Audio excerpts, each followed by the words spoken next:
Hey everybody, this is Jay Rossi, Chief Tutor at Tutored by the Best.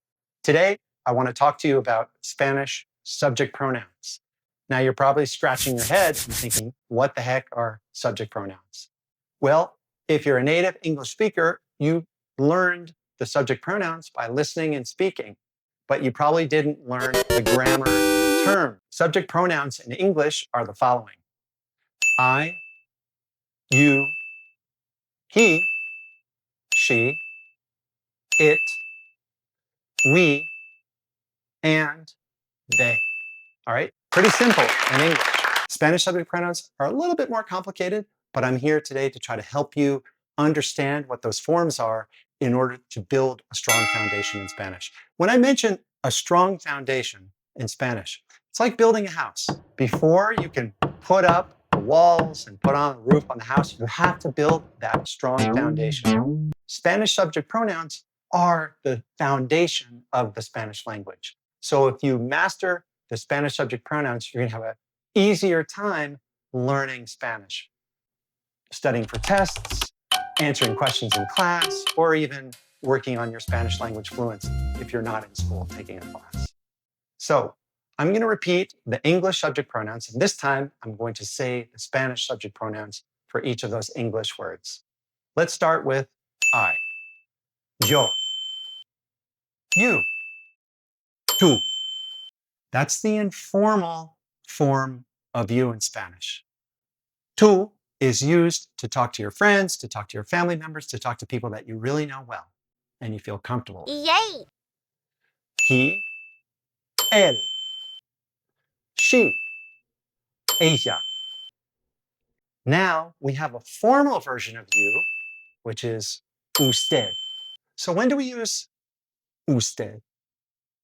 Typically, you're going to use usted to talk to somebody that you want to show honor and respect to. Somebody that you don't know well, somebody in a position of authority or an elderly person. So using usted to talk to your teachers, your professors, or people that you're meeting for the first time. Hola. When there's more than one subject, we call that plural. We have we, which is nosotros, at least one guy in our group, or nosotras. Our group is all girls. We have you, plural. A lot of teachers like to add all, so that we say you all, so that you understand that we're talking to more than one person. So you all, vosotros, at least one guy in the group, or vosotras, all girls in the group. Finally, we have they, which is ellos, at least one guy in the group, or ellas, all girls in the group. And we have another form for you all, which is the formal form, which is ustedes. Now I'm going to put a little asterisk here because ustedes in Latin America can be both informal and formal, referring to you all. We distinguish between vosotros and ustedes primarily in Spain. So if you're not planning on traveling to Spain, don't sweat it. Don't learn vosotros. If your school doesn't require that you memorize vosotros, don't sweat it. You don't have to learn it.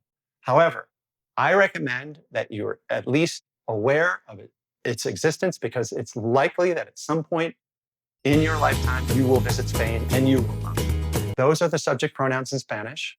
They form the foundation for everything. The Spanish language is based on those subject pronouns. So I can't emphasize enough how important it is to master the subject pronouns first, and then start to build on your knowledge of those subject pronouns. So take it from Tutored by the Best. Building a strong foundation in Spanish starts with memorizing the Spanish subject pronouns.